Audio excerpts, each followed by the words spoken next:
le cervelet. Le mésencéphale, il est formé par les pédoncules cérébrales. Les pédoncules cérébrales.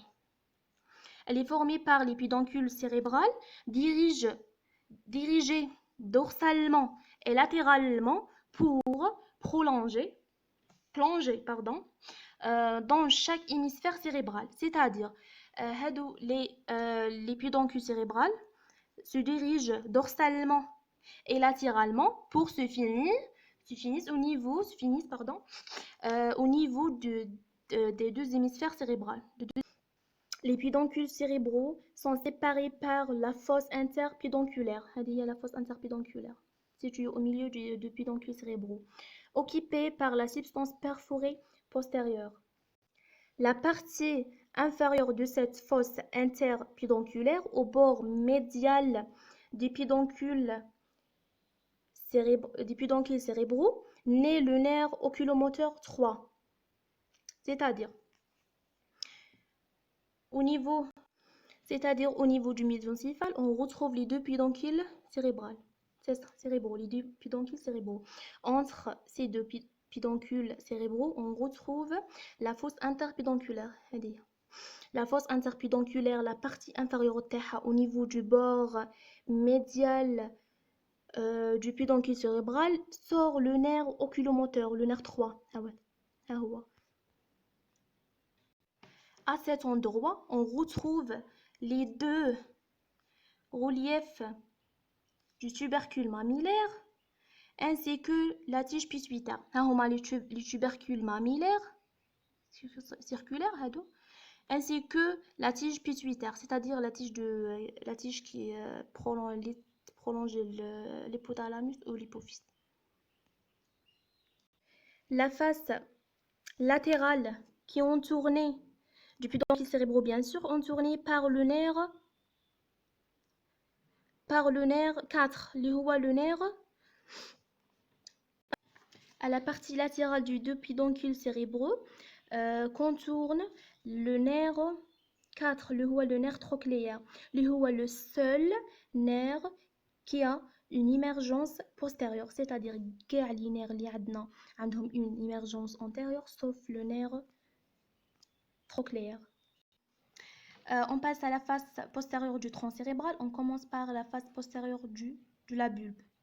La face postérieure de la bulbe répond au cervelet, bien sûr. On retrouve les reliefs inférieurs au tiers inférieur, bien sûr, le prolongement des cordons dorsaux de la moelle épinière. Les cordons dorsaux de la moelle épinière, c'est-à-dire les cordons dorsaux de la moelle épinière vont prolonger au niveau de la bulbe, la partie dorsale de la bulbe. La partie haute de cette région comporte les reliefs, c'est-à-dire le corps restriforme. La partie haute,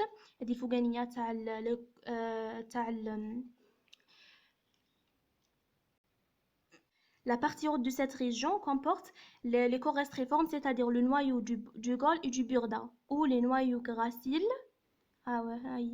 et le noyau cuniforme. Puis les deux cordons dorsaux de la moelle allongée s'écartent l'un de l'autre pour délimiter la cavité du quatrième ventricule et constituer les pédoncules cérébraux inférieurs, c'est-à-dire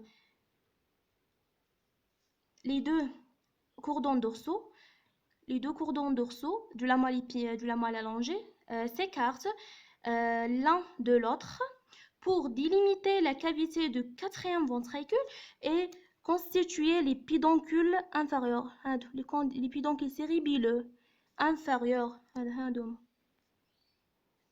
Voilà.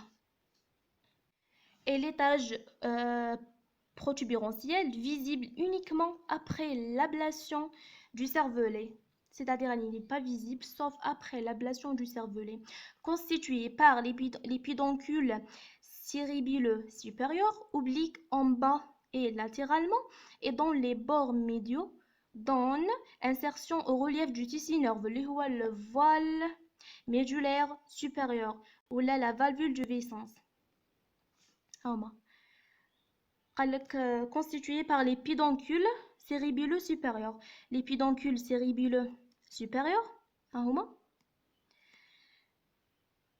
obliques, qui sont obliques en bas et latéralement, et vont constituer le voile médulaire supérieur.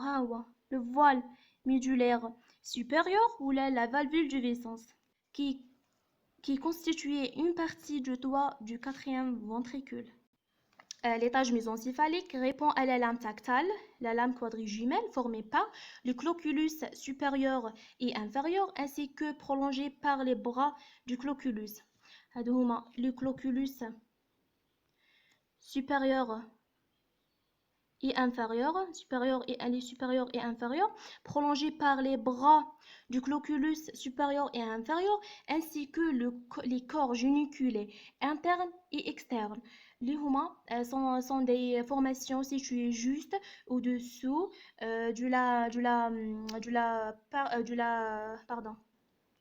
qui sont situées juste au-dessus de l'extrémité postérieure du thalamus, c'est-à-dire situées sous le pulvinaire. Les tubercules quadrigémaux postérieurs sont rattachés au corps génulaire interne et font partie des voies auditives. Les tubercules quadrigémaux antérieurs sont rattachés au corps génulaire externe et font partie des voies visuelles. Le quatrième ventricule, c'est une cavité losangique à grand axe longitudinal bordée par les pédoncules cérébelleux. Elle est située sur la face postérieure du tronc cérébral, en arrière du protubérance et la moitié supérieure du bulbe. Il fait partie du système ventriculaire qui contient le liquide céphalorachidien intraencéphalique. On lui décrire un plancher, un toit et 4 bords latéraux. La partie haute et la partie basse du quatrième ventricule sont recouvertes par des replets du tissu nerveux appelés la valvule du Wissens en haut et la valvule du Tarin en bas, c'est-à-dire le relief la valvule du Wissens en haut et la valvule du Tarin en bas. Cette dernière est percée par 3 orifices, c'est-à-dire la valvule du Tarin est percée par 3 orifices. La seule communication entre le système ventriculaire et les espaces sous-arachnoïdiens, c'est-à-dire la seule communication, il y a la seule qui va faire le relais entre le système ventriculaire du ventricule et l'espace sous-arachnoïdien. Le trou du Magendie au centre, le tronc du Magendie au centre et les 2 trous du Luschka au niveau du bord latéraux. Les trous du Luschka. La communication entre la seule communication entre le système ventriculaire et le système sous-arachnoïdien. Au niveau des angles latéraux du quatrième ventricule se trouvent les plexus coronoïdes. Les plexus choroïdes, à structure glomérulaire est responsable à la sécrétion du liquide céphalorachidien ou le liquide cérébrospinal. Les plexus choroïdes situés dans les angles latéraux du quatrième ventricule, responsables à la sécrétion du liquide céphalorachidien, sont schématisés par le rouge. Le plancher du quatrième ventricule, elle est losangique, formée par 2 triangles. Le triangle supérieur qui est pontique, le triangle inférieur qui est bulbaire. Comporte plusieurs reliefs qui correspondent au noyau des nerfs crâniens. Le plancher, c'est-à-dire le plancher niveau du plancher du quatrième ventricule, on retrouve les noyaux du nerf crânien. La structure du tronc cérébral. Le tronc cérébral est constitué par des corps cellulaires formant la substance grise et les voies de conduction constituant la substance blanche. La substance grise du tronc cérébral, bien sûr. La substance grise est morcelée et en grande partie repoussée en arrière. Elle est représentée par les noyaux du nerf crânien, les noyaux propres du tronc cérébral, ainsi que la substance réticulée. Les noyaux du nerf crânien sont des noyaux d'origine des nerfs crâniens et sont placés sous le plancher du quatrième ventricule. Les nerfs crâniens naissent presque tous du tronc cérébral. À l'intérieur de la boîte crânienne, ils quittent la cavité crânienne en traversant les trous de la base du crâne pour atteindre les régions de la tête et du cou. Contiennent pour la plupart des fibres motrices, des fibres sensitives ainsi que des fibres végétatives. Quelqu'un d'entre eux sont purement sensoriels comme le nerf olfactif, le nerf optique, sont purement sensoriels.